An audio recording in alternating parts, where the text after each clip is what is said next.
Estamos en Romanos, capítulo, ay Señor, 1 versos.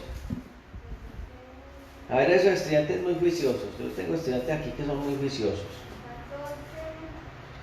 Ya entrábamos al 16, 17. Yo aquí lo tengo marcadito en mis notas que tengo para con todos nosotros. Amén. Muy bien. Ya lo tenemos desde el verso 16 en adelante. Muy bien. Quiero que lo leamos. Leamos el 16 y el 17. Que va a empezar a tocar algo especial, aunque quiero decirles que el tema fuerte de que habla Romanos acerca de la justicia de Dios arranca como desde el concepto de justificación del capítulo 3 verso 1, pero aquí vamos a tocar algo que tiene que ver con la justicia de Dios, justicia y justificación, o sea que desde aquí vamos a empezar a unir los dos temas que tenemos en cuanto a justicia y justificación, que van de la mano. Bien, entonces dice, el apóstol está hablando, ¿cierto? Dice a griegos y a no griegos soy deudor. ¿Se acuerdan que veníamos hablando de esta parte?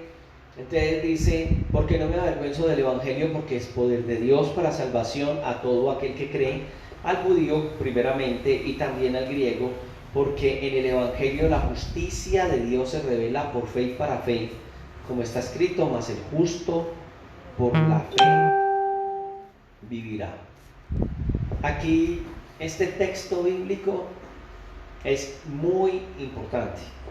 No solamente está en Romanos, hay 3 lugares en las Sagradas Escrituras donde vamos a encontrarlo, y creo que la vez pasada yo lo había mencionado, no en la clase, sino cuando estábamos estudiando uno de los profetas menores, porque el Señor durante Deuteronomio, en uno de los profetas menores y Romanos, va a hablar acerca de la justicia de Dios en estas magnitudes. En aquel entonces no directamente como lo vamos a ver en el tiempo del Nuevo Testamento, que le llamamos el tiempo de la gracia. El Antiguo Testamento iban bajo los principios y preceptos de la fe, Nuevo Testamento entonces bajo principios y preceptos de la gracia de Dios. Muy bien, él está hablando, y algo que uno va a mirar en personas que tienen esa formación académica como el apóstol Pablo, es que el apóstol Pablo está hablando como una introducción hasta el momento, del versículo 1 al 15, donde él está introduciendo como esa declaración de la tesis que él nos va a manejar dentro de la carta de los romanos. Cuando en uno de los comentaristas, Leon Morris, que es uno de los que hemos observado, dice que el versículo 16 y 17 del libro de Romanos, siendo tan pequeño, tienen una importancia inmensa en todo el Nuevo Testamento, y que las verdades grandes del Nuevo Testamento están encerradas en Romanos 1, 16 y 17. Hay mucha profundidad en estos textos bíblicos. Lo primero que él hace es revelar su corazón, porque él está diciendo, no me avergüenzo del evangelio. Acuerde que Pablo en ese momento estaba en una ciudad muy moderna, sofisticada, podemos decir, en aquel momento, y en medio de toda esa cultura, la cultura judía no era tan importante. Los judíos estaban en una condición de ser una nación que había sido esclavizada, unos ciudadanos ni de segunda, dentro de toda esta cultura en la que ellos estaban en ese momento. Y aquí está hablando Pablo de una posición que es el evangelio de salvación, no el evangelio de salvación para los judíos. Está hablando de el evangelio de salvación. Sí, hay un judío que fue sacrificado, que es el Señor Jesucristo, pero ese judío crucificado es alguien que va a obrar hacia la salvación de todo el mundo. Entonces Pablo, siendo judío, en esa posición en Roma, Pablo asume o toma esa posición de él, y es que el Evangelio, al ser un mensaje mundial, no es un mensaje solo para un pueblo como los judíos. ¿Por qué avergonzarme si el Evangelio ha sido traído por Dios?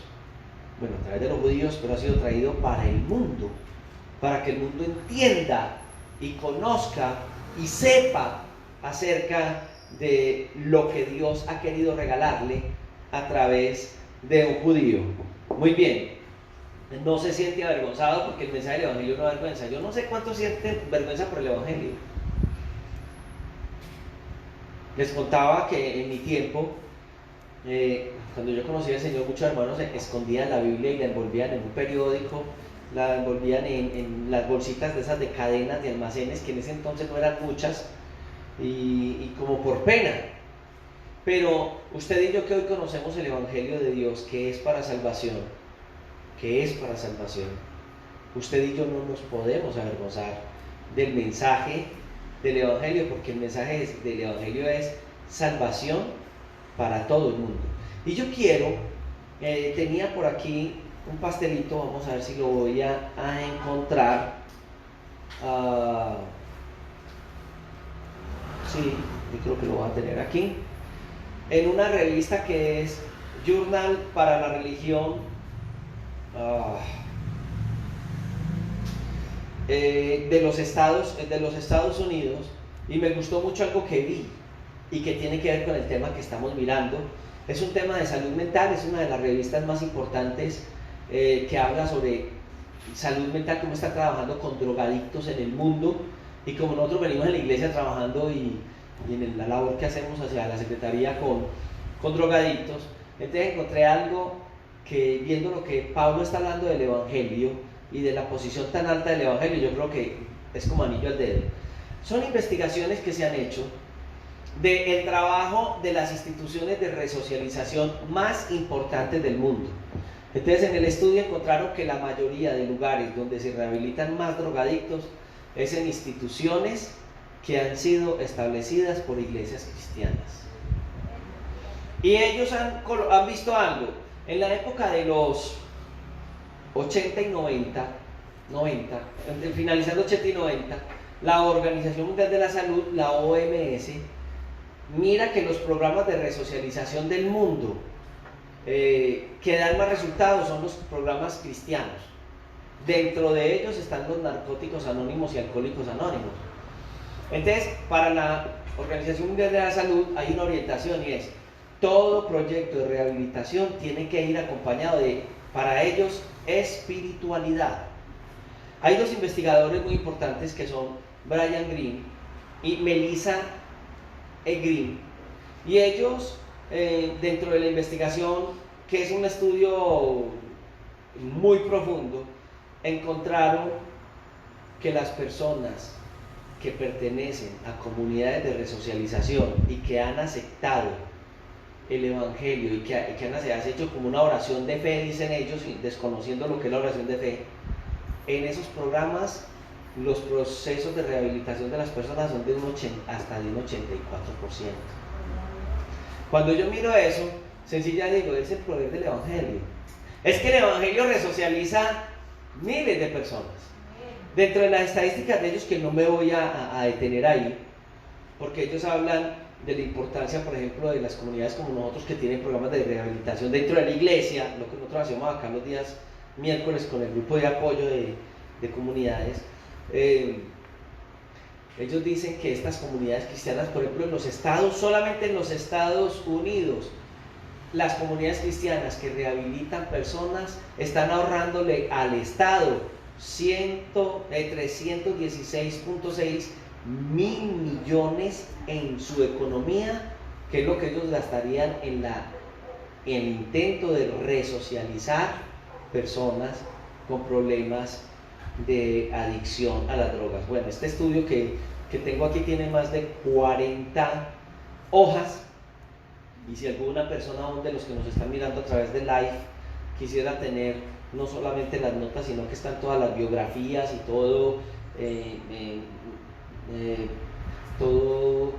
esta investigación completa, no hay ningún problema, yo podría hacerles llegar todo este material, donde son demasiadas las cifras que arroja sencillamente, y volviendo a Romanos, porque no voy a quedarme aquí, sencillamente es que cuando una persona recibe a Jesús en su corazón y le entrega su vida a Él, es una persona que se aleja de los vicios porque algo ha pasado en él. Hoy, ya entrando nosotros en la posición de lo que es el Evangelio, es que el Evangelio es lo más hermoso que hay. A mí no me da pena decir que soy cristiano. Es más, aquí en el municipio hemos estado empezando a hacer una labor social, y algunas personas que son muy dedicadas a la parte social, pues son líderes sociales, pero como políticos, me han preguntado como pastor, ¿usted en algún momento anhelará aspirar a un cargo público? Porque lo vemos como moviendo mucho con la gente. No, porque es que la labor del pastor es pastorear. La labor de nosotros es predicar el Evangelio. La labor de nosotros es mostrarle a la gente que hay un camino, y el camino es a través de los principios de Dios. A nivel hacia afuera, la gente dirá principios de fe. Pero realmente cuando alguien recibe al Señor en su corazón hay cambios. Estamos trabajando con la población más difícil que tiene un municipio, que es el habitante de calle. Qué dificultad tan grande trabajar. Ayer me gozaba mucho aquí en la reunión, y quiero tocar esto porque Pablo habla, y voy a entrar, el tema nos va a llevar a eso. Las personas que nosotros estamos atendiendo han tenido un acercamiento a cosas muy bravas. Salir del vicio siendo un habitante de calle, habiendo perdido su familia, habiendo perdido, no tiene nada. Alguien diría, un adicto que vive en su hogar puede salir adelante porque tiene de qué pegarse una familia, pero el que ya perdió familia, empleo, el valor propio, porque es una persona que ya no tiene ni la fuerza de ir adelante, lo podrá hacer. Y hemos empezado a ver que un buen número, no estoy hablando de uno o dos, estoy viendo un número bueno, está saliendo adelante. Ayer celebrábamos con uno de los muchachos una semana sin consumir licor, y es uno de los adictos de aquí, que le han llamado adictos empedernidos, dice la gente, pues adictos que tienen mucha compulsión al consumo, y decir, he llevado una semana después de que vivo en la calle, duermo en la calle, no tengo un plato de comida, pero me ofrecen vicios para pasar la noche y olvidarme de mis problemas, y decir, no, llevo una semana esperando en Dios, confiando en Él, y con mínimos principios de fe que estoy alcanzando. Entonces, cuando Pablo, que es una persona que ha habido pueblos transformados, ha visto pueblos transformados, vidas transformadas, su vida, dice, no me avergüenzo del Evangelio.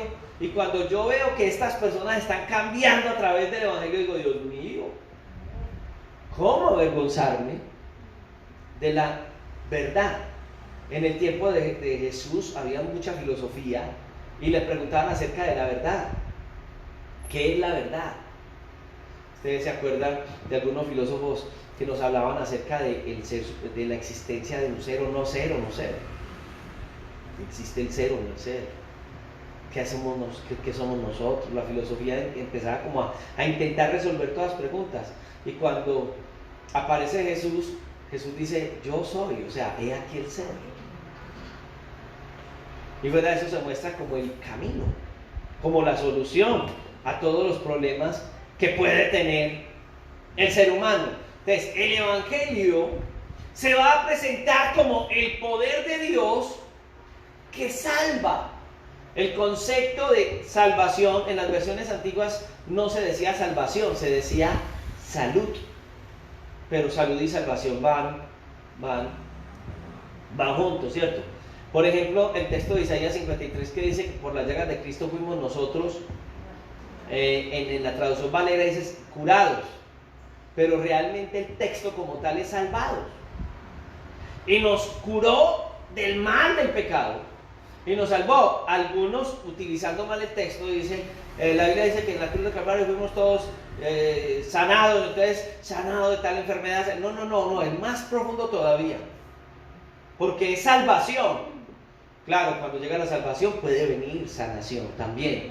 Pero entonces, Él es, el poder de Dios está en Él para salvación, no solo al judío, sino que dice, para todo aquel que cree.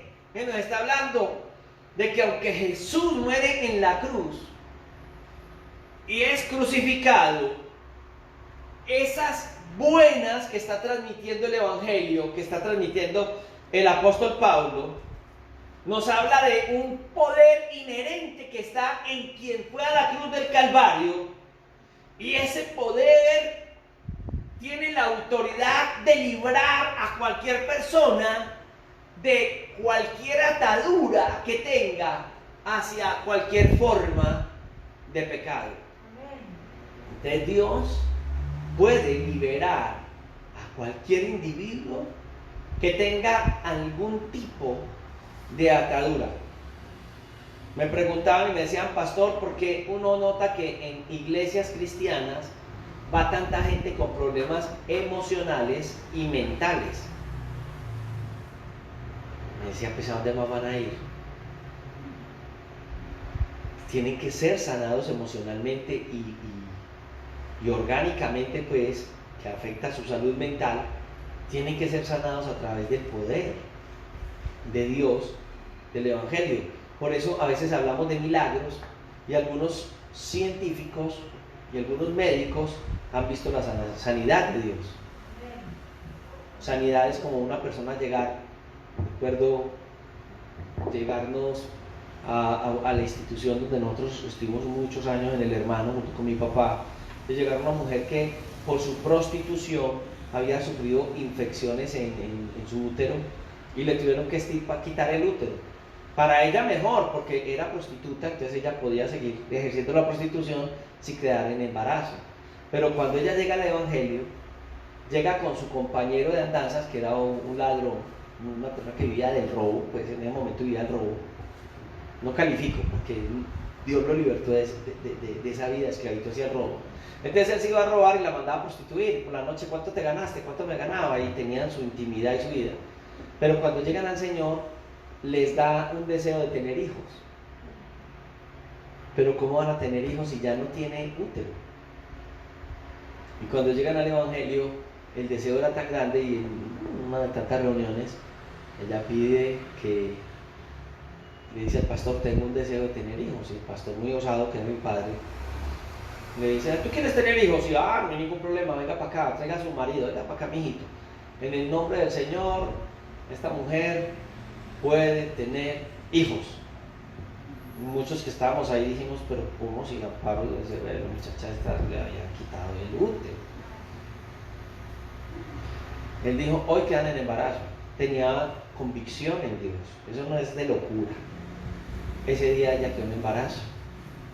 El médico que le quitó el útero estaba en el centro asistencial cuando la vio en embarazo. Él decía, es imposible. Es que estamos hablando de un milagro. Entonces Dios puede hacer cualquier cosa. Dios puede sanar las consecuencias, es Dios. No lo determina uno como ministro del Evangelio. Es Dios. En la guianza que Dios le dio al pastor, pues él la pudo guiar así. Y a mí me tocó que ellos tuvieron que venir nuevamente donde el pastor, y le decían, pastor, ya ellos habían tenido antes de que ella fuese operada una hija, y después tuvieron 2 o 3, por allá le doy los dedos a mi esposa, 3 hijos más, y tengo que ir donde el pastor, dígale al Señor que cierre el vientre, que ya no más. Y le soy honesto, y Dios lo hizo, y ni uno más. Es como es Dios de especial en su misericordia, que Dios puede trascender en cosas que nosotros ni nos imaginamos, en la autoridad que Él tiene, que no es sanar lo físico. Porque déjeme decir una cosa, creo que lo físico es más fácil que Dios sane a una persona en lo físico, que Dios sane el alma de una persona. Es más fácil sanar un cáncer que sanar un odio. Y posiblemente el cáncer sea el resultado del odio, y el Señor, al sanar a esa persona que odiaba, lo puede hasta sanar de su cáncer. He visto cómo Dios lo hace, porque es la forma de somatizar, de sacar eso que nosotros tenemos en el corazón. Entonces, cuando Pablo está hablando de todo esto. Entonces está diciendo, el Evangelio es poder, es dinamita, si pudiéramos decirlo en términos de nuestros tiempos. Entonces, el Evangelio es más que información. El Evangelio es más que conocimiento. El Evangelio trae con él un poder inherente. Es la solución para muchas necesidades que muchos tienen. Es la solución para el dolor que muchas personas hoy están experimentando. Es un poder que levanta emocionalmente a una persona de la postración que tiene. Entonces, el Evangelio no trae poder. El Evangelio en sí mismo, como tal, es poder. Y es el poder directo de Dios. Aquí no tenemos un libro de religión. Aquí no tenemos algo en lo que una persona puede ser adoctrinada y ya. Creemos y lo vemos por la palabra y lo entendemos y lo sabemos, que la Biblia no es que yo sospeche, a lo mejor quién sabe es la palabra de Dios, sino que la Biblia es la palabra de Dios. Por eso cuando vas a Génesis capítulo 1, no vas a encontrar que dice en el principio, a lo mejor quién sabe Dios. Vas a encontrar que Génesis 1 dice, en el principio, Tácito, ¿no? Dios. Es que Él es. Usted mira todas las teorías que hay de la existencia del ser humano en el mundo. Y nosotros vamos a mirar teorías del Big Bang, teorías de la evolución del hombre, etcétera, etcétera. Y usted va a empezar a mirar y entonces siempre está la hipótesis. Tal vez, a lo mejor, quién sabe. Así comienzan las hipótesis. Pero nosotros miramos que el Evangelio se muestra no como una hipótesis. Es el Evangelio. Es especial cuando tenemos certeza del poder del Evangelio. No es lo mismo que tú en esta hora, como lo está haciendo el apóstol Pablo, pero me voy a devolver a la otra posición, digas, yo creo en el poder de Dios porque el pastor nos ha contado, porque yo conozco a una persona, por las experiencias de terceros, porque el apóstol Pablo, que cuando tú estás con esa convicción de Dios, no en Dios solamente, no, en este sentido, y tú dices, no, es que hay algo tremendo que Dios hace porque el Señor en mi vida ha obrado, porque el Señor me ha transformado, porque el poder de la palabra ha hecho algo en mí, me ha cambiado, he visto el poder de Dios transformando mi vida desde adentro hacia afuera.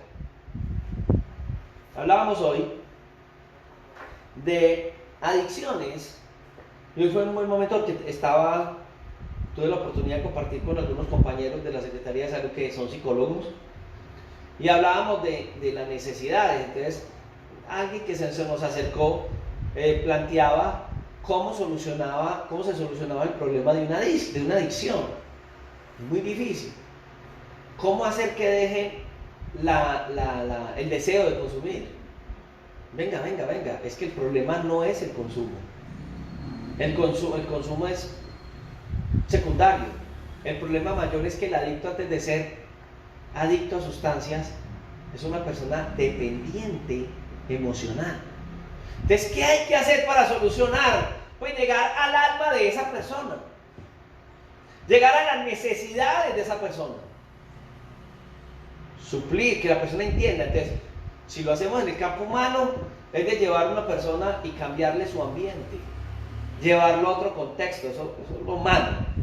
Pero nosotros vemos algo más en el Evangelio, que el Evangelio, a pesar de lo contrario que hay alrededor de su vida, puede hacer que una persona que no esté en el mejor ambiente, al conocer de Dios, en Él satisfaga todas sus necesidades, así no vaya.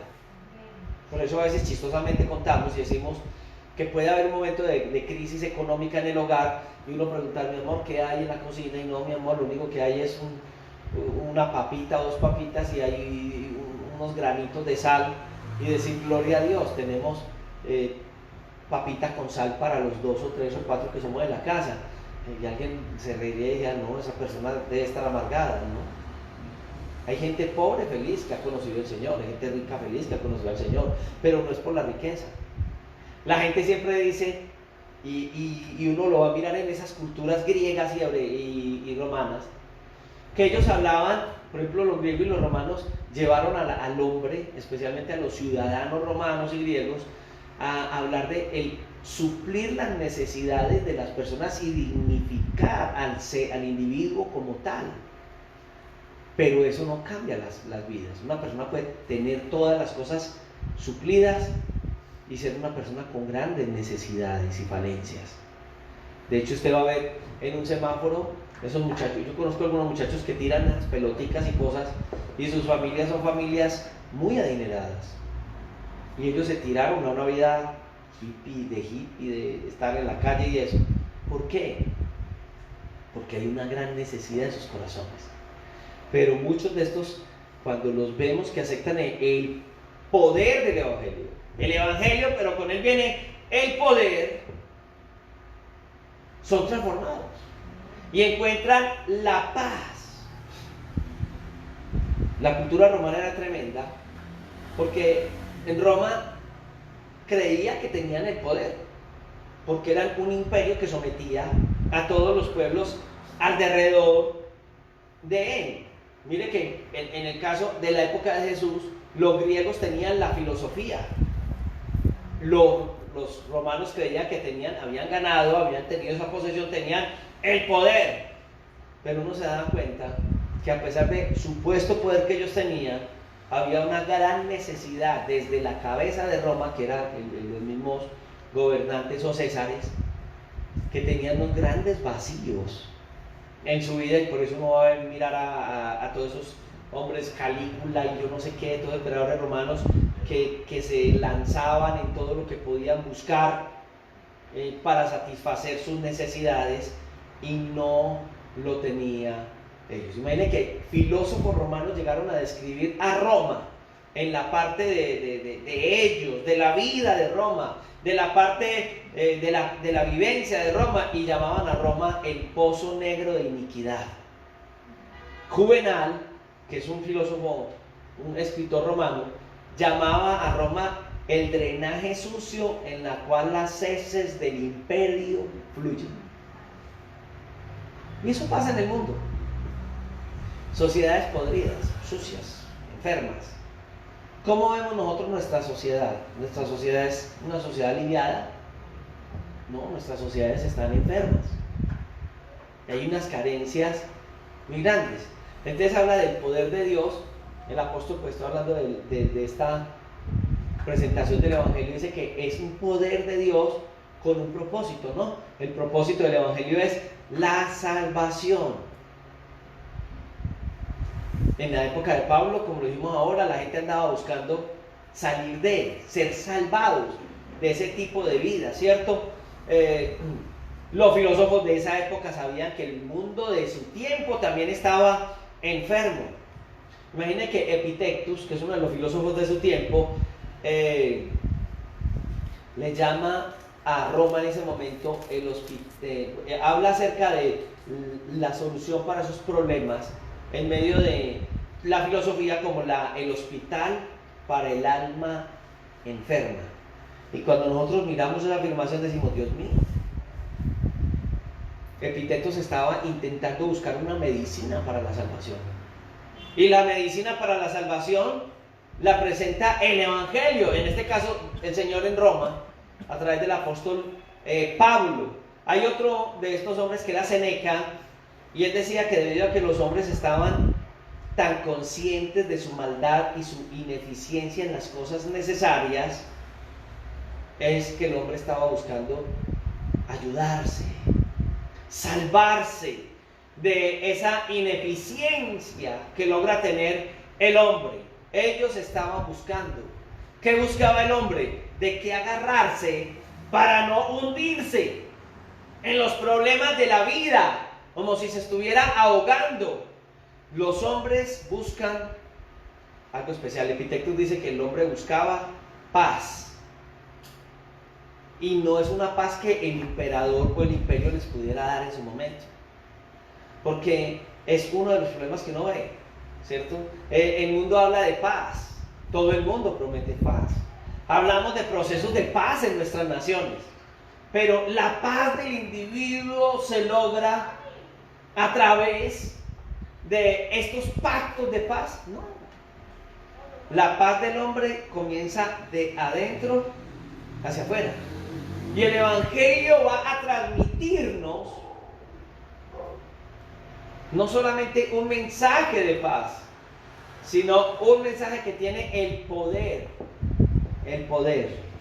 de transformar. En esos ejercicios que uno mira en los gobiernos, uno se da cuenta que hay gente que promete lo que no pueden darle al mundo. Promesas. ¿Usted no conoce esos gobernantes que dicen que si ellos se suben al poder van a regalarle casa a todo el mundo? Pues por constitución política y por la forma con que están los pueblos no pueden dar casa. Podrían dar una forma de financiar, pero no pueden dar. El hombre tiene limitaciones. Cuando usted busca ayuda de alguien, usted debe buscar la ayuda de alguien que tenga el poder de hacerlo. Amén. Hace unos días se nos presentó un hombre a la institución, una institución sin ánimo de lucro en la que nosotros ingerimos, y nos estaba hablando de proyectos internacionales y nos los estaba planteando, y dentro del planteamiento el hombre nos habló de una asesoría, porque había asesorado muchas empresas, y él podía financiar, traer ayuda a la institución esta, de diferentes países, y él podía ayudar a hacer un proyecto porque había traído mucho dinero a muchas empresas.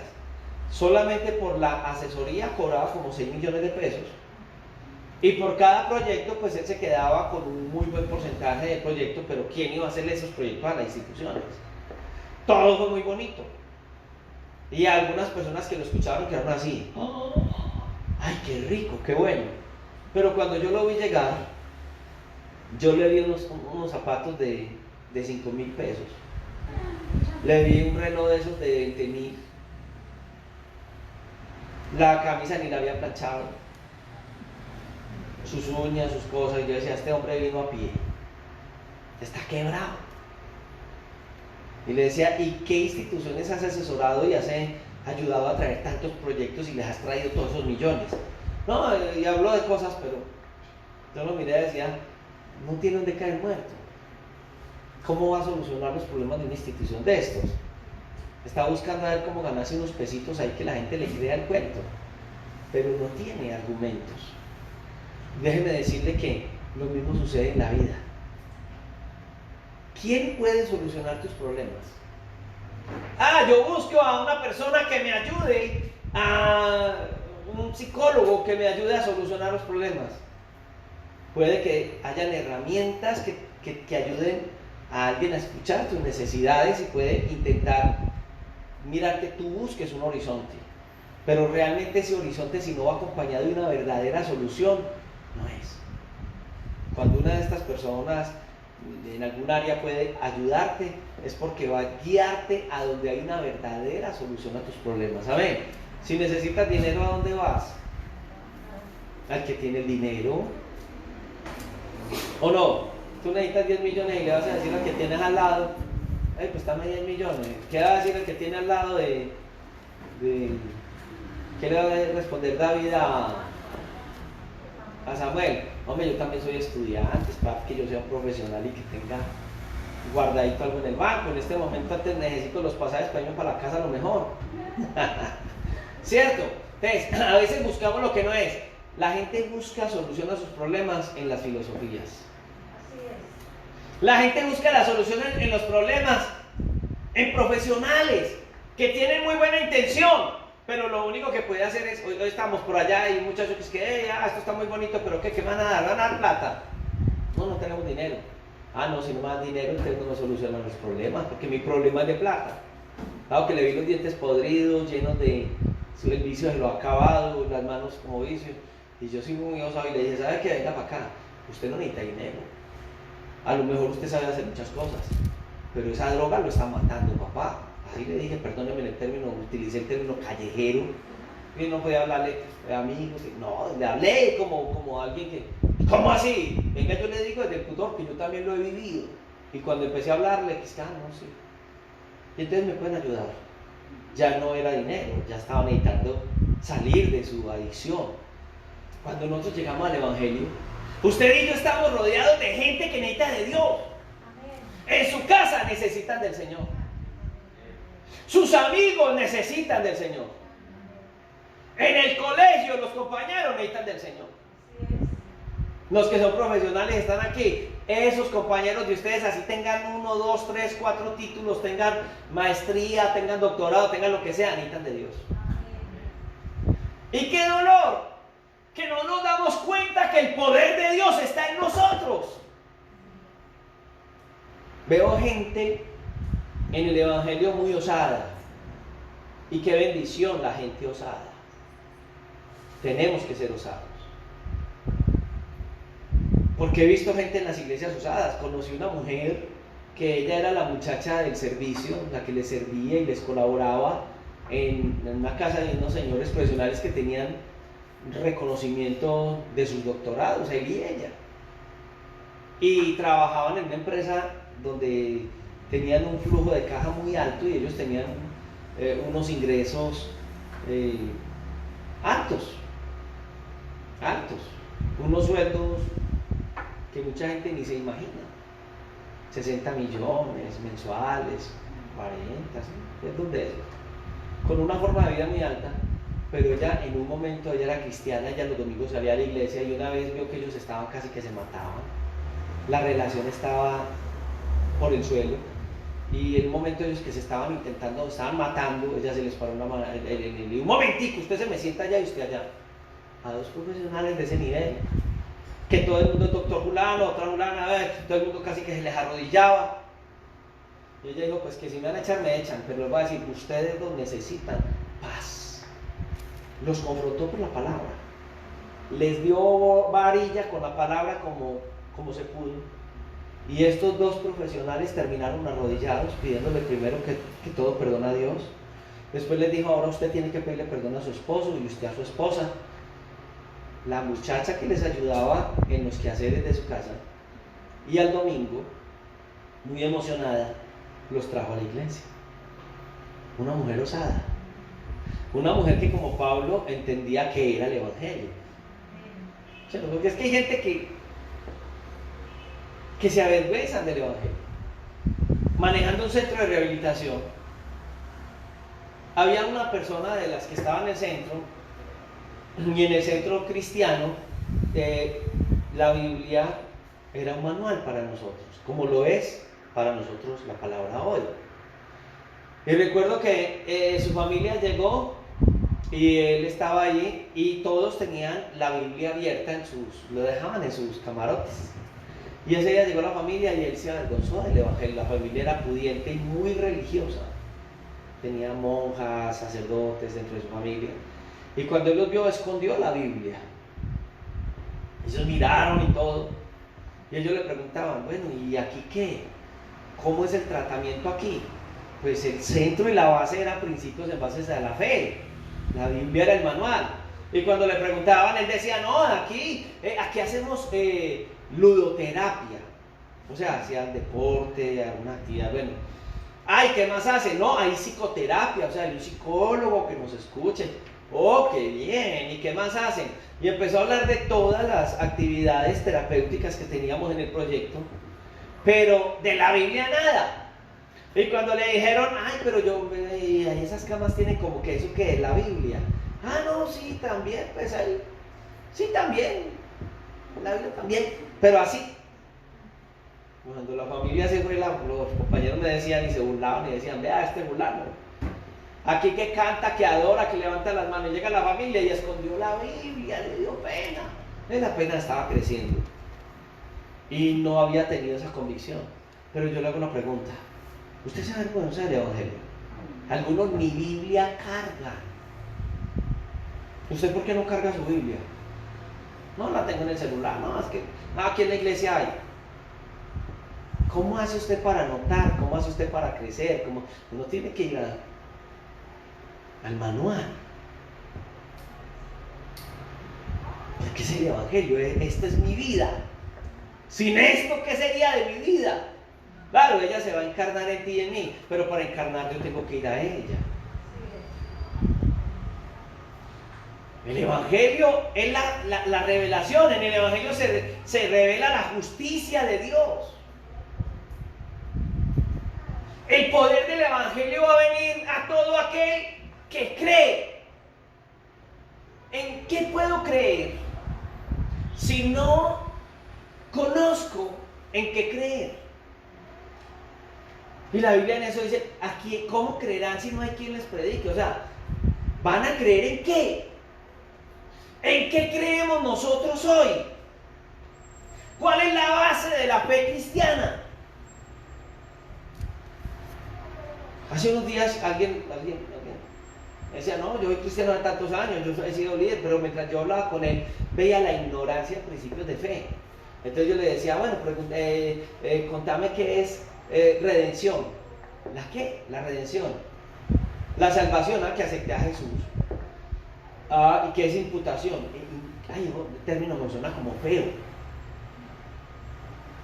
Y empecé a hablarle del principio, lo básico, el ABC, lo que saben los niños de la iglesia.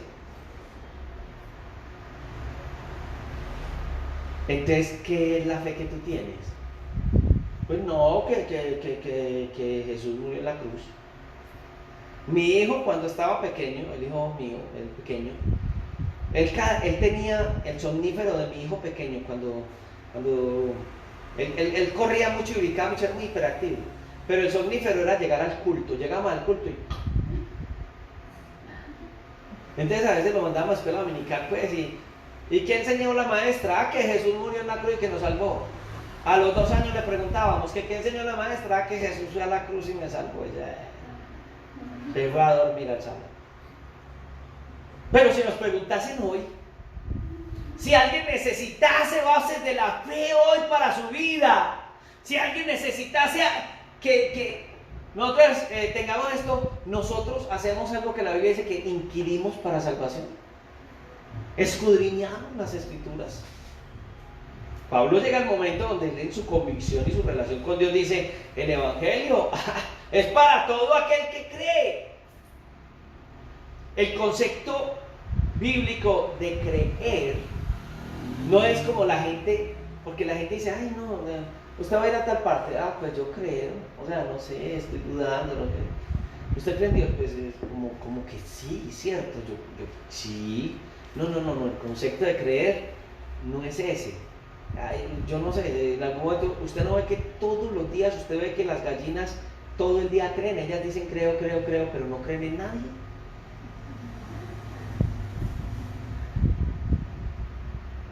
¿Se acuerdan del yo pecador? Yo creo en Dios, pero nosotros no creemos en nada de eso.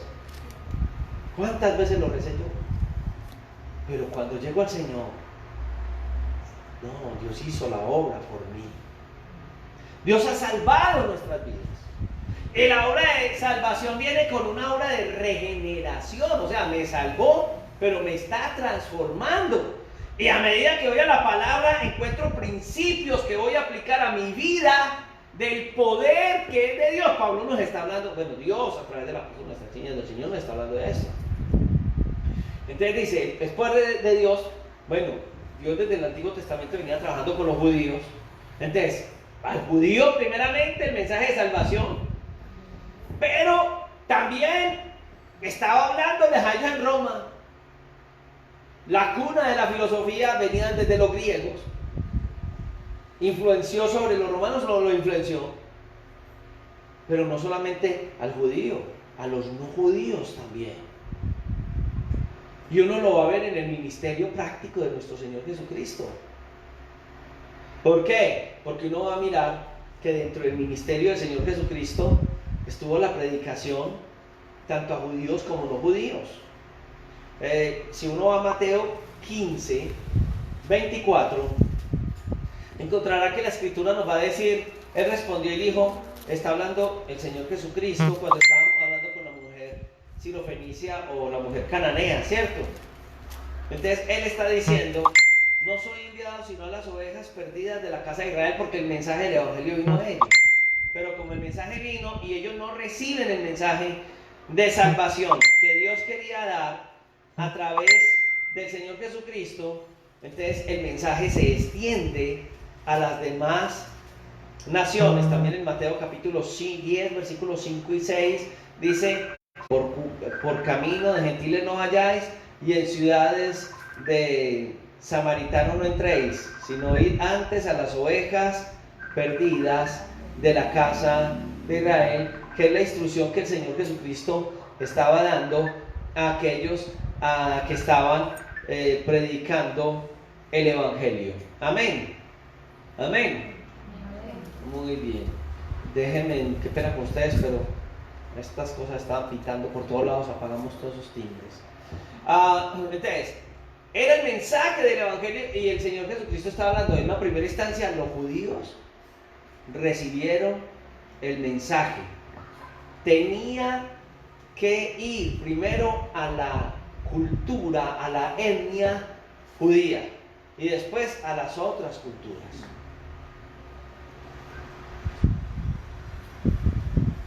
Cuando se hablaba de griegos, porque dice el judío primeramente y después, y también el griego, en el tiempo del Señor Jesucristo ya había perdido el sentido de decir griego, hablar acerca de la etnia, porque ya había perdido ese sentido racial. No era el nativo de Grecia, no, era una mentalidad abierta y de filosofía que ellos estaban experimentando en sus momentos. Ahora, ¿qué hay en el Evangelio? ¿Qué se encuentra dentro del Evangelio? Entonces nos está diciendo a nosotros, en el Evangelio se va a encontrar un concepto que la Biblia tiene muy claro y que en Romanos vamos a ver, que es que se revela la justicia de Dios. El Evangelio entonces va a revelar la justicia de Dios. Y el Evangelio es duro. ¿Por qué es duro? Porque la justicia es justicia. Por ejemplo, ¿qué dice la justicia? El que la hace, la paga. El que roba, debe pagar por el robo. Entonces en las leyes, sencillamente, usted la cometió, usted la paga. Sencillo. Lo justo es eso. Lo justo es que usted hace un daño y que el otro lo pague, ¿cierto que sí? Eso es lo justo. No, la justicia es que cada uno afronte sus situaciones. Muy bien. Entonces, es algo tremendo, porque el justo juicio de Dios, cuando se habla de justicia, se habla, por ejemplo, justo juicio de Dios. Pero también el concepto justo juicio de Dios puede traducir como el castigo de Dios. Hombre, Dios es justo, sí, entonces Él ha de castigar. Eso ya no nos gusta. El hombre ha sido juzgado, y en Romanos vamos a ver que el hombre será juzgado, será medido. ¿Y cuál es la medida del hombre? El hombre ante los ojos de Dios es declarado pecador. No hay algo más en el ser humano. Ningún ser humano da la talla delante de Dios. Nos va a decir, por cuanto todos los seres humanos han pecado, todos los seres humanos están destituidos de la gloria de Dios. Justicia es que el ser humano no merece el cielo. Y yo quiero decirte algo en esta hora: tú mereces el infierno. Tú mereces el infierno. Tú mereces el infierno. Tú mereces el infierno. Yo merezco el infierno. Eso es lo justo. ¿O no? Le vamos a echar las cargas a Dios. Ay, Dios tan malo, me va a mandar para el infierno. Merecemos el infierno. Todos somos culpables. Dura la cosa. Y Dios es santo y Él nos puede juzgar. ¿Por qué nos puede juzgar? Porque Él es santo. Porque si a mí me juzga a otro, yo le digo, ¿qué me vas a juzgarnos a mí? Si vos también, por ahí yo la otra vez estoy haciendo aquello. ¿Quién me puede juzgar? Mi padre me puede juzgar, mi madre me puede juzgar, mis amigos me pueden juzgar, nadie. Y en un gobierno como el que nosotros tenemos humano, no voy a hablar que de la derecha, de la mitad, del medio, de la izquierda, no. El ser humano, todos culpables. No hay buenos. Aquí no hay nadie bueno. El culto pasado yo decía, que alguien me decía, pastor, crea en mí. Oiga, no creo en mí, voy a creer en usted. Yo creo en Dios, porque Dios lo hace, porque Dios es su justicia y queremos ver. Entonces, hay que conocer el Evangelio. Y hay que conocer Romanos, y apenas estamos introduciéndonos en las aguas del libro de Romanos. ¿Usted no ha notado que la gente dice que conoce? ¿Cuántos de aquí conocen el mar? Levante la mano, quiero ver la mano levantada. ¿Cuántos conocen? ¿Ustedes ya no conocen el mar? Sí, bueno. Bueno, todos, a excepción del hermano, y no sé si Anderson no le dio la mano levantada. Sí, ¿conocen el mar? No conocen el mar. Pero yo les voy a decir toda esta hilera, todo este sector de la iglesia conoce el mar. Le voy a hacer una pregunta. Si usted conoce el mar, entonces conoce los peces del mar, conoce los corales del mar. No, levanten la mano todos los que que levantaron la mano, que no conocen ni los peces, pues que no por televisión, que ha estado en el mar y conoce los peces y ha estado ahí con los peces viéndolos y casi que charlando con los peces. No. ¿Cuántos han estado? Levanten la mano los que han estado en esa posición. 1, 2, 3, 4. En el acuario. En mi casa tengo un acuario y allá tengo, ¿cómo se llama? El pez de mi nieta. Emiliano. Conozco a Emiliano. Bueno, muy bien, tranquilos. No vengo a juzgar eso. Porque el Evangelio es igual. Mucha gente dice, yo conozco el Evangelio. ¿Y qué es el Evangelio? Antiguo Nuevo Testamento, Mateo, Juan, ya, no. ¿De qué habla Mateo? ¿A quién habla Mateo? ¿De qué habla Juan Marcos? ¿Quién era Juan Marcos? ¿De qué habla Hechos de los Apóstoles? Puedes bosquejear el libro de Hechos. ¿De qué habla el libro de Romanos? ¿De quién nos está hablando Dios? No, ay, no, pastores, es para pastores.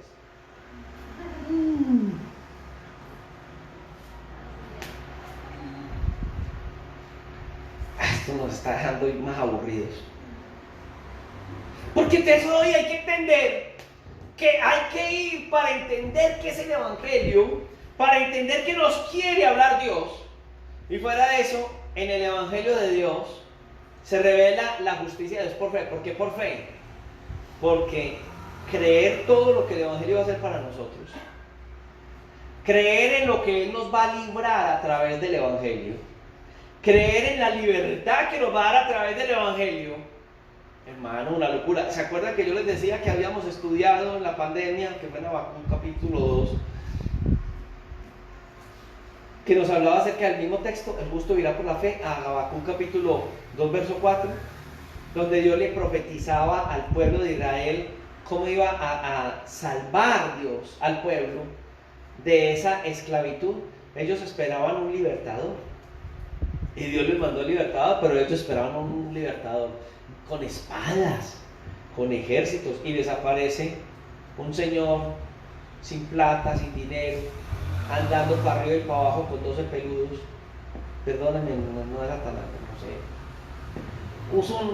12 paisanos andando, y esos 12 paisanos de dónde salieron, pescadores, subversivos, porque esos eran los 12. De todo había ahí entre los 12. ¿Ah? Y había uno que había sido, no había sido, todavía robaba entre ellos. No se podían descuidar con Judas, porque sustraía de la bolsa. Y entonces está el Salvador. Sí, Él venía a mostrarnos la justicia de Dios, y lo vamos a ver. Yo me asusto porque yo a veces hablo con hermanos de la fe y les digo quién fue Jesús, y algunos salen con el cuento ese que fue un revolucionario. No falta entre las iglesias el despistado. Jesús fue un revolucionario. Vea, usted no sabe ni quién fue.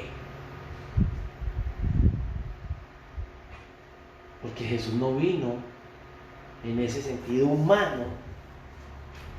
Él vino a libertarnos a nosotros. ¿Sabe de qué nos libertó el Señor Jesucristo? Pues sí, estábamos cautivos por el adversario, pero lo primero que Él vino a libertarnos fue de nosotros mismos, de esa vida que teníamos esclava del pecado. Entonces Él vino a libertarnos de esa condenación. La justicia de Dios es hasta injusta con otros, pero realmente no es injusta la justicia de Dios. Usted no ha visto a gente que le perdonan una deuda y a esa persona no le perdonan y dice, ni a le perdonaron y a mí no. No, si yo tuve que pagar, que pague. Porque la justicia de Dios es tan linda que otro pagó por nosotros. Imagínense, el justo por los injustos. Morir él por nosotros. Hay que entrar, no hemos entrado a las profundidades. Para algunos todavía quedan algunas dudas, porque hay que entrar a todo el concepto de justicia. Entonces está hablando de que Dios no va a culpar al pecador, porque alguien va a pagar la deuda que nosotros teníamos. Ay, qué bueno cuando alguien nos paga las deudas. ¿A alguien le ha pagado alguna vez? Estaba en una situación en que iba a perder hasta lo que no tenía y alguien le pagó la deuda. ¿Habrá alguien a que le haya pagado una deuda aquí? Tan de malas. Pero es algo tremendo cuando a uno le van a quitar la casita, le van a quitar el carrito, la motico, le van a quitar hasta la ropa. En aquella época, cuando yo era niño, le quitaban a la gente hasta la cama, ya no se la pueden quitar. Lo dejaban a uno durmiendo en el suelo.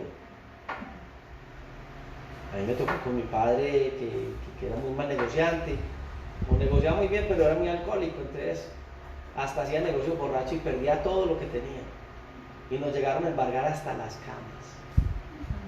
Por misericordia nos dejaron los colchones, porque los podían llevar. Ya no, ya eso creo que no quitan las camas. Tremendo eso. No merecíamos. Y alguien llegó y pagó nuestra deuda. Qué lindo Dios. Qué lindo Dios. Ahora, cuando hablamos de justicia, justicia es una palabra que ellos utilizan del griego que es dikaio y significa yo justifico. Esa es la raíz de justicia.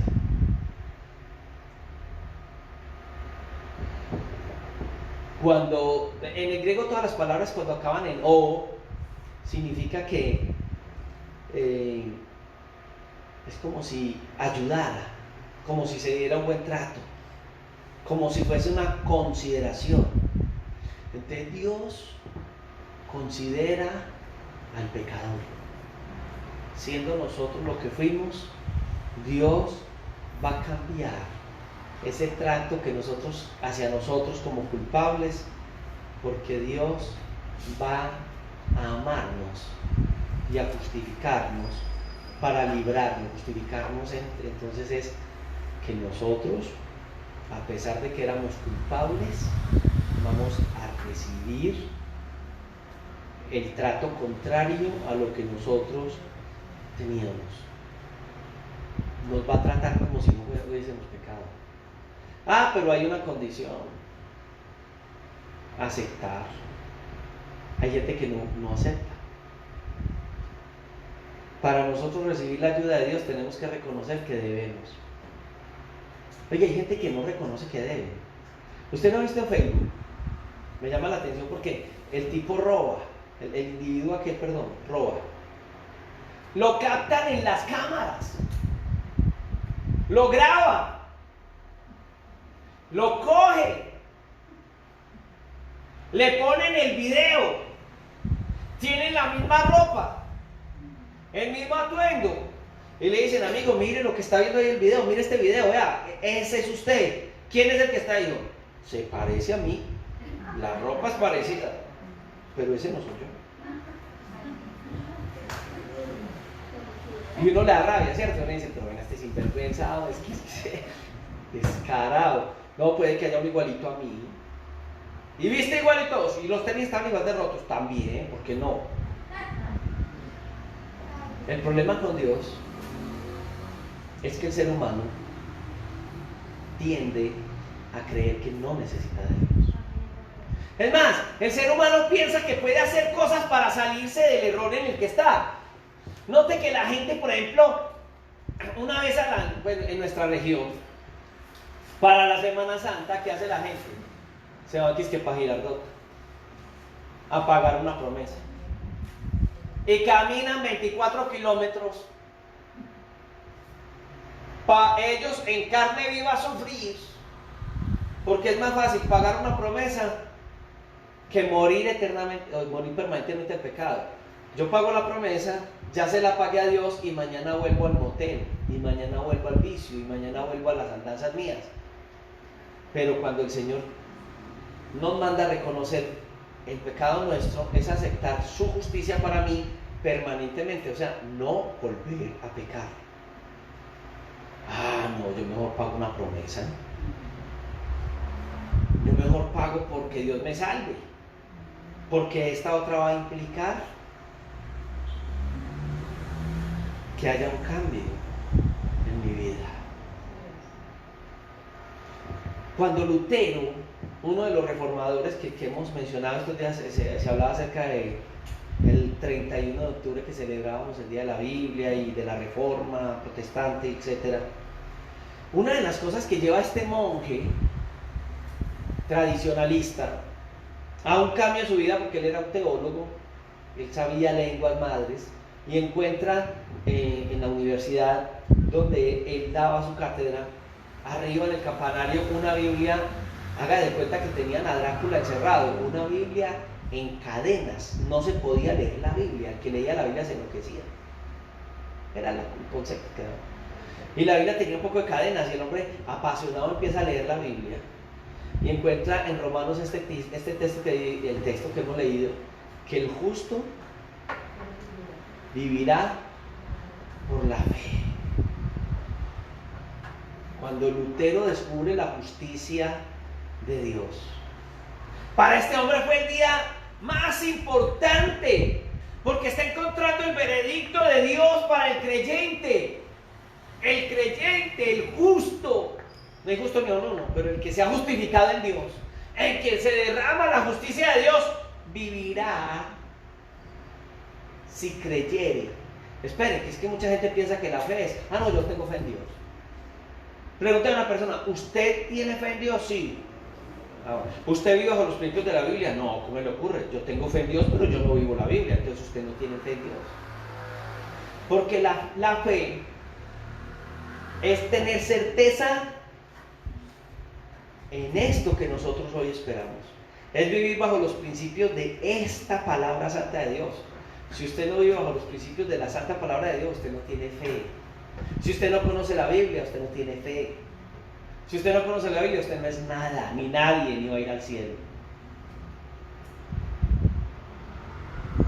Bueno, alguien me dirá, pastor, pero ¿para qué el cielo?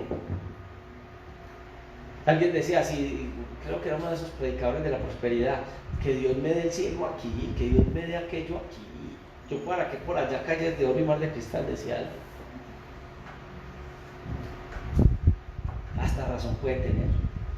Es más, uno de los cantantes cristianos más famosos de los 80, la música de él es espectacular, ojalá la escuchara usted, y las letras más, se llama todavía André Cronch. Entonces ya lo escuchamos con mi hermana Elida en la casa, unos temas, es una relación con Dios muy linda, porque él escribe lo que él ve en la palabra. Y sabe que él dice en una de esas explicaciones, en unas canciones, usted me pregunta por qué yo le sirvo a Dios. Si es por el cielo azul, o el mar de cristal, o por vivir en la eternidad por siempre, siempre y siempre allá en una mansión. Él había sido drogadicto. Me pregunta por qué le sirvo por eso. Y termina diciendo André Cronch, si el cielo nunca hubiera sido prometido a mí, ni la esperanza de vivir por una eternidad, él dice, me conformo con tener al Señor, porque vivía en un mundo de miseria, y en medio de ese mundo Él vino y me trajo la luz. Qué hermoso Dios, qué hermoso Dios. Entonces la justicia de Dios es eso. Estábamos condenados, nuestra vida era un infierno, pero Él desató las cadenas, ha quitado esas cargas de culpa que nosotros teníamos, se ha revelado a nosotros. La palabra cada día encarna en nosotros. Porque la justicia del hombre más santo que haya vivido sobre la tierra no es nada. ¿Usted sabe qué es uno vivir sin culpas? Sí, si usted tiene al Señor, dice, claro, pastor, yo ya soy salvo. Pero le pregunto al que no lo ha tenido, ¿sabe cómo se vive una vida sin culpas? Donde no somos, los seres humanos sufrimos de dos culpas. Y en la psicología trabajamos esta parte, ¿cierto? La culpa real y la imaginaria. La real es la consecuencia de los maltratos malos míos y yo tengo que perdonarme, pedirle perdón a Dios y perdonarle a las otras personas. Pero la imaginaria es peor, porque es desconocer si he hecho algo malo o no. Me imagino que sí. ¿Usted se imagina cuando la justicia de Dios se revela y dice, no, es que otro pagó por usted, usted no es culpable, no debe nada? Como cuando uno debe plata y uno ya no debe nada. Usted ya no debe un peso. Oiga, qué bendición, no debemos un peso. No le debemos a nadie. ¿Alguien ha tenido deudas? Por años. ¿Ha habido esclavo de las deudas? Y en algún momento Dios le ha soltado esa esclavitud. Y no tiene bancos, no tiene a nadie encima. Que siente usted una paz increíble. Así, mejor todavía, se experimenta la justicia de Dios. Ese día fue el más importante para Lutero, el darse cuenta de que Él ya murió por nosotros, que había que entregarle esas cargas que estaba teniendo. Y esa es la revelación de la justicia de Dios, que es recibir de Él esto tan grande. Esto solamente se recibe por fe. Entonces Cristo se convierte en la base para nuestra justificación. En la Biblia dice, el justo vivirá, el que ha sido justificado por Dios, lo ha recibido. Es un paso de obediencia, un paso de fe, es un paso de bendición que ha recibido de Dios. Y lo más tremendo es que solo somos salvos por la fe. Creemos que ya lo hizo. Usted se dice que esa justicia se ha revelado por fe y para fe. De principio a fin. Por la fe de principio a fin. Creo que una de las versiones de la Biblia, una de las traducciones, lo especifica de esta manera. Él no dice la fe en obras, la fe en lo que hayamos hecho, o pasar de las obras a la fe. No lo dice de esa manera. Dice por fe y para fe. O sea que nos lleva a creer, tenemos que entender y creer la obra que Dios hizo en la cruz del Calvario. Qué bueno que nosotros, al acercarnos a las Sagradas Escrituras, podamos ir entendiendo de esa necesidad que teníamos o que tenemos hoy de que Dios se revele en nuestras vidas de esta manera. Porque una de las cosas más grandes que hoy en día el ser humano va a experimentar, y ahora al comienzo del culto no habíamos entrado al aire, de si estamos viviendo tiempos escatológicos peligrosos, o sea, del porvenir, estamos viviendo estos momentos del fin. Porque yo quiero decir una cosa, si estamos en los tiempos del fin, la raza humana se enfrenta a un grave peligro. ¿Sabe cuál es el peligro de la raza humana? De los que no conocen a Dios, la ira de Dios o el juicio de Dios. Dice la Biblia que la ira de Dios se revela desde el cielo. El castigo que a la maldad, al pecado. Si Él no te ha perdonado tus pecados, tú mismo vas a asumir sobre tu propia vida por una eternidad el juicio por la maldad que has hecho. Y todos hemos hecho maldad. Hasta la viejita más rezandera ha cometido maldades. Es que hay unas con esa cara de ternura. O de ternura. La ira de Dios se revela desde el cielo contra toda impiedad que hacemos los seres humanos, y es merecida. Hermanos, que el que la hace la paga, la merecemos. Vamos a mirar cómo es esa justificación, cómo es la redención y cómo es la imputación de Dios. La ira de Dios es peor que la ira humana. ¿Usted ha conocido los actos de una persona airada? La persona airada se aira por razones personales, egoístas, por deseos de venganza. No. La ira de Dios sencillamente es castigar con justicia. He visto el castigo en los seres humanos. Me da risa cómo algunos castigan. Bueno, hay unos que castigan con ira a sus hijos. Se manejó bien y le quiebran un pie, le quiebran una mano y después ay, le quebré el piecito a mi hijo. Yo nunca le quebré nada a mis hijos, pero les daba unos jugueteras que después me da pesar y yo, ay, cómo les di. Qué pesar. Seguro que nos llegó a pasar. Bueno, a mí me llegó a pasar. Qué pesar. Pero hay otros. Te voy a y llega el muchachito y llega el muchachito, mi mamá es boba, y le pega en la cara, una cachetada en la cara a ella. Ese sí dolió. Y el niño es un niño grosero. Dios no es ninguno de los dos. Dios ofrece, Él es justo, Él lo ofrece. Solo quien lo recibe va a ser justificado. El que no lo recibe caerá en juicio sobre su vida. Eso es lo duro de la justicia. Y aún así hay gente que no quiere ayuda. Hay una ilustración muy folclórica en nuestro folclore colombiano. No sé si es de Antioquia solamente o es colombiano. Se habla de la mujer de Garabato. Eso es folclórico.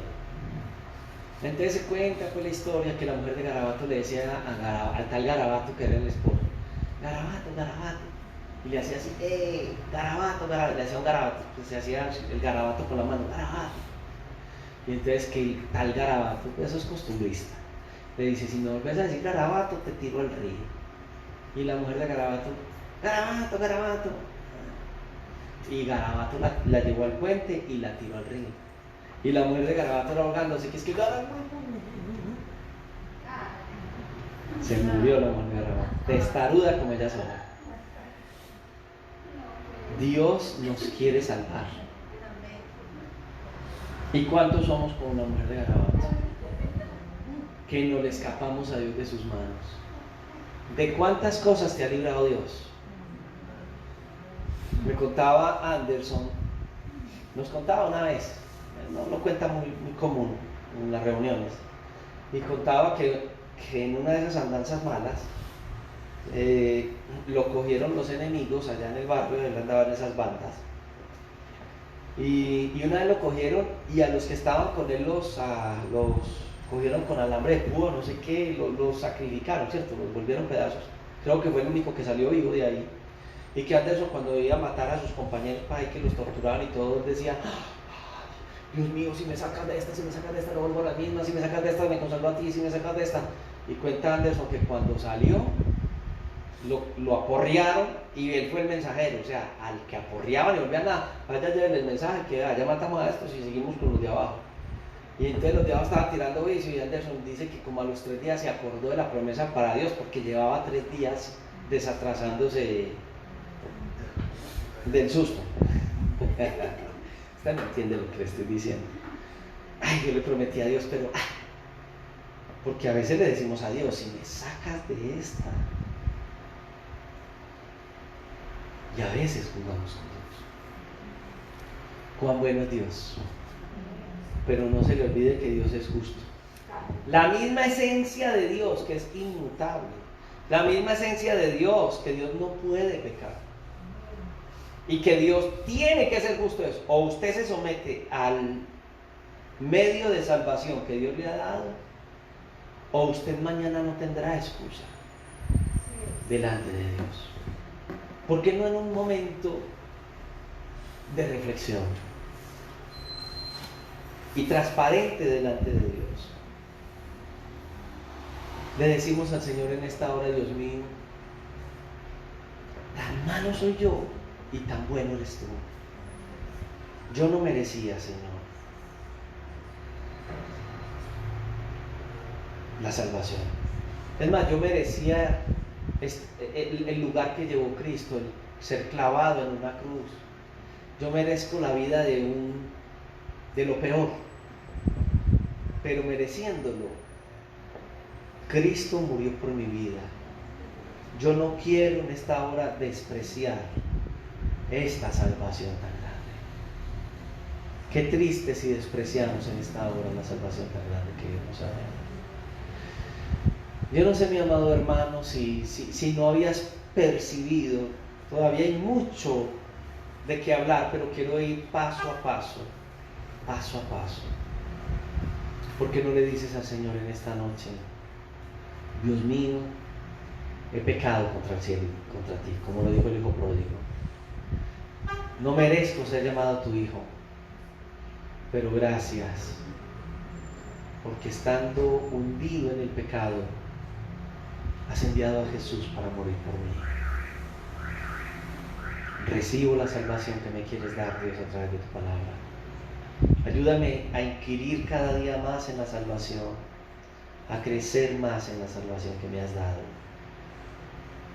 Yo en esta mañana me agarro, Señor, de la salvación.